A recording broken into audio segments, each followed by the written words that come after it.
What? What? Hey! All right. Colors. Wow. Wait, did that really grind up to something that small? Yeah. Feels like we're missing a lot of material. You know what? It's most of the material print is air, you know? Yeah, I know.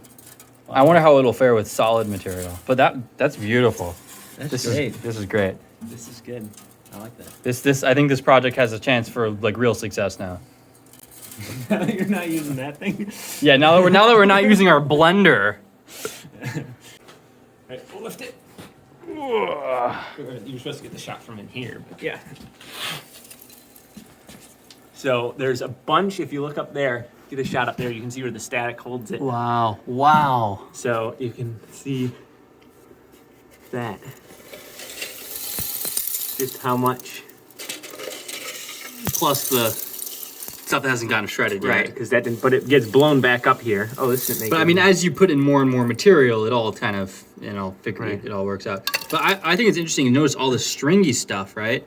So Right. just from the 3D printing.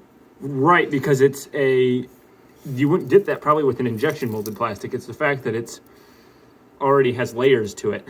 Cool. Cool. And also notice that, so this is just a guess here, but you got a blade edge here and a blade edge there, two.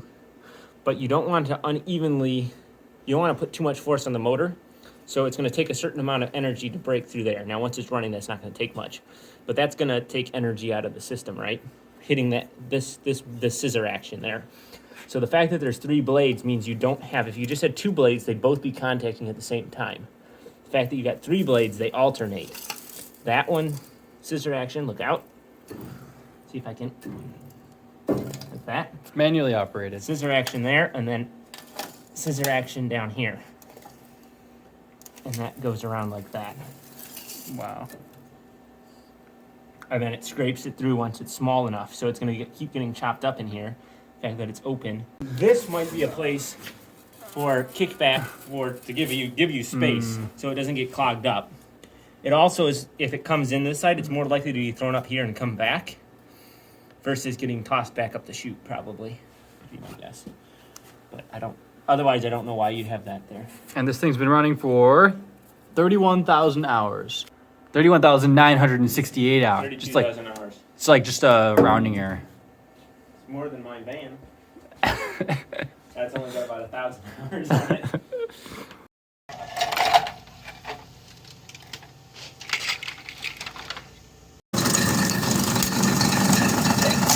These.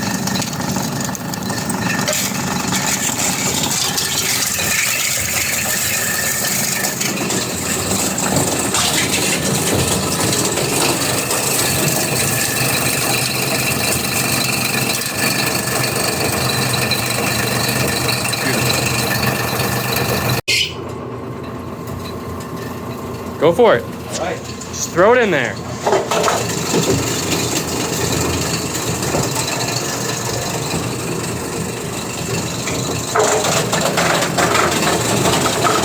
want to throw it in there? You can throw it in there. Oh.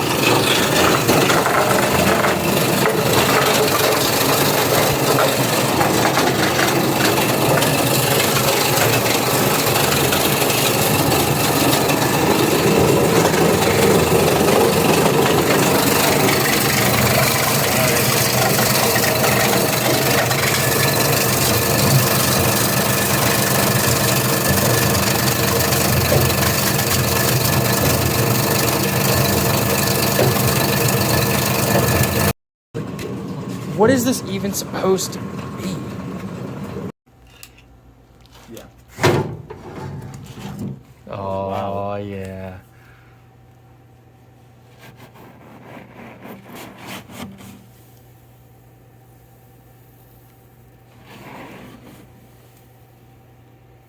It's good stuff. Yay.